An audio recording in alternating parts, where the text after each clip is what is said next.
Шударга улс эрхлэгчийн төлөө газраас асаа цэргийн үйл ажиллагааны шалгалтыг хэд хэдэн зөрчил илрүүлснээр зарлан хугацаат албан даалгавар өгöd байгаа. Энэхүү албан даалгаврын хариуд асаа цэргийн тэргүүн давагдорч менежментийн хувьчлалын хугацаа дуусч худлаа авах гэрээ байгуулад авчихсан хувийн өмчийг магна оролдож шоудж байна гэж мэдээлээд байсан юм а.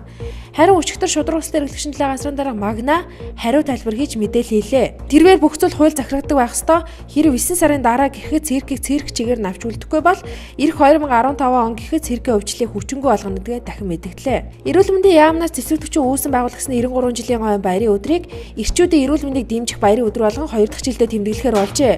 Мөн энэхүү стратеги төлөвлөлтийн хүрээнд эх 2018 он хүртэл бүхэл 2 дугаар шатлалын эмнэлгүүдэд эрэгтэйчүүдийн нөхөн үржихийн эрүүл мэндийн кабинет байгуулж эрэгтэйчүүдийн эмч нарыг бэлтгэх юм байна. Малын гоц салдвар шүлхийн өвчин зүүн 3 аймагт гарч тодорхой бүс нутагтад хүл хорио тогтоон зүүн бүсийн аймагуудаас мах нийлүүлэхийг хориглоод байгаа. Үйлдвэр хөдөө аж ахуйн яам, мал эмнэлэг үржлийн газар болон аймаг орон нутгийнхан хамтран шүлхийн бүсдэх мал вакцинжуулалт хийж байгаамаа.